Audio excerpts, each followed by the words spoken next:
Yes mbaniriza akadde kano mwasibye mutya muli mutyangira kupasa subscribinga te munyigene kale mukulu bugingo ensonga zongedde okubaga hazitabuka ku side ye kosa ne mukyala we amanyikidwa nga makula abagoso kwita Suzan Makula ensonga zongedde okubanga zitabuka omwana akyabuze pastor bugingo tedi bugingo akyalemedde okubanga akanya naye okubanga asobola okubanga alaba ku baana naye abasinga beebuuza nti pastor bugingo yali agenze Ewaka n'agobebwa pastor bugingo tanabagamba nti yagenze ko Ewaka ne bamulemesa okubanga asobola okwakisesinga ku baana pastor bugingo ye kyagala tedi bugingo agye abaana bamutwalire ku kyaki oba abamutwalire makage agasalize eryo oyimalodi okuba akatundu kerabidde ku oyimalodi eri gye yazimba bayitayo batya ye maama katundu sikerabidde bannange akatundu kerabidde gye yazimba eyo ku oyimalodi oyita mu Nansana ne weyongerayo maaso ndoza mutegera nnyo oyi abatera okukwata ku oyimalodi noza abatera okukwata oluguudo olugende Nansana ekkubo erisigalira erya oyimalodi pastor bugingo yazimba sayidisi lwakuba nerabidde akatundu ako bannange kerabidde pastor bugingo ayagala tedi abaana abajjeeri abamutwalire gye yazimba eri amakaaga agali eyo ayagala oba sekya bamutwalire ku Kalanirandi kyendaba ekitajja kusoboka pastor bugingo aba awulira nga yeetaaga nnyo okulaba ku mwana ku mutabani we omuto alina kukwata mu ngugu alina kwale kwekumaakuma ye nga yekwesitula n'agenda kubanga sibe nti pastor bugingo yagenzeyokko ekita kyogera nti yali agenzeyo ne bamulemesa ajja kuddaana ozi tedi ajja bakwata bamutwalire ndaba kizibu omulwadde bagamba yatukira omusawo abaganda bagera olugero naye nga ate lutuufu tuddambya amazima pastor bugingo ye mulwadde kubanga ye tedi tebimukwatako abaana abakisesinga mu ngeri yonna kubanga aswa nabo asiiba nabo kati gwe gwabeetaaga ennyo weesitule gubeera ng'omulwadde ogenda otukira omusawo ye tedi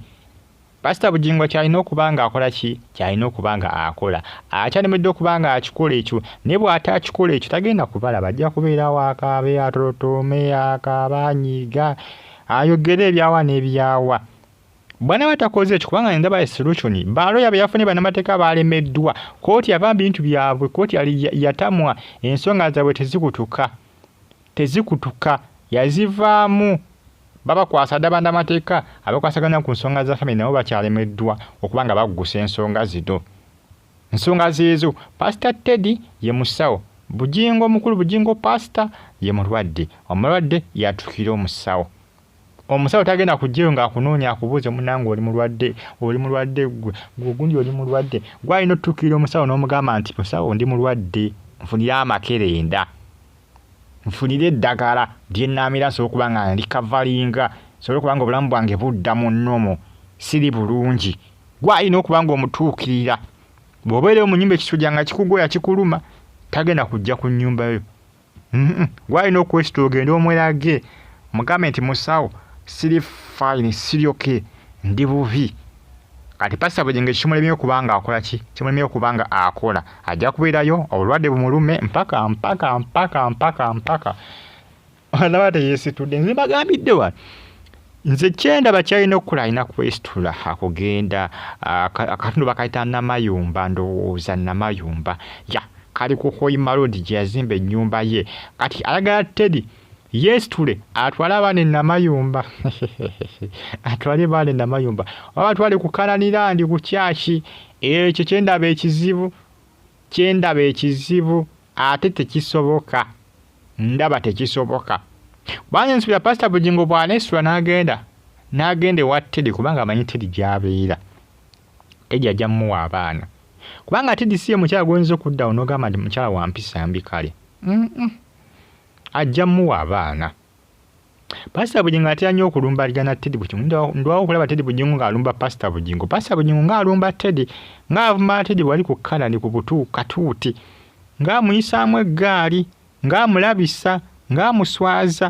n'endwawo okuwulira tedi ng'ali mu kulabisa pastor bugingo kubanga ne pastor bugingo era alina ebibi byeyakolanga tedi mbufumbo ne pastor bugingo akanya kumulabisa kwogera bibi byokka ebyali mu bufumbo bwabwe kwosa ne mulaavu yaabwe wesawe baali bonna naye ate tedi ntuwaawo okumuwulira ng'ayogera. Sibira nti Pastor Bugingo yalina birungi byokka byokka ebiseera byamala ne Teddy Bugingo nga bali mu bufumbo bwabwe. Ne munnange ebintu ebimu okolaki osirikako. Era sibira nti Teddy ayinza okumulemesa abaana okubalaba okuba akiseesinga. Kuba Teddy akimanyi nti Pastor Bugingo ne munnange alina obuvunaanyizibwa okukola kikulaba abaana kubanga baabazaala bonna. Kati awo Pastor Bugingo awenzira ne kugamba nti alina kubanga yeesitula ye nga ye ayolekere ewa Teddy ajja kubanga amuwa abaana era ajja kubalabako. Ajja kubalabako ekyaddala. Mbagambye era ne mbagamba nti omulwadde yatuukirira omusawo. Ebyaddala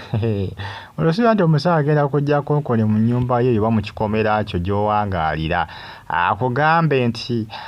munnange oli mulwadde, munnange walwadde ki pe tokisuubira. Kati Pastor Bugingo yeebale nti ye mulwadde akakane yasinga okuba nga yeetaaga abaana, yasinga okuba nga yeetaaga okubalabako. Teddy abeetaaga naye abalabalabakoko naye yamaze emyaka nga tamulabako omwana we. Alina okwesitula ava Namayumba, simanyanga Namayumba eri gye yazimba ku Oyima Road oba si ekyo ave ku Kanani ayiteeke ewa Teddy. Teddy nti wajja kumuwa kuba ku mwana amulabeko. Wabula ekizibu kye ndaba kyayinza okusinkana Pastor Bugingo kyekyokuba nga ayagala kooti ekire Teddy Bugingo okukkiriza naye okubeerako n'amwana oyo wiikisi 2 buli omu mu mwezi. Ze wiikisi 4 buli omu nga bagabanya wakati, omu ng'abeerako naye 2 wiiki endala wiikisi 2. Ekyo ndaba kiyinza okukalubamukko. Kale tuyinze tulabe bannamateeka ye bagenda kukimukolera batya, naye nga eyo ye solution yeesitule agenda akole ki, agenda asobole okuba nga anoonya abaana kubanga Suzan Makula munnange omwana ye abuze. Ebyaddala omwana ye yagaana. Pastor Bugingo olaba alaajana, omwana yagaana. Mweraba.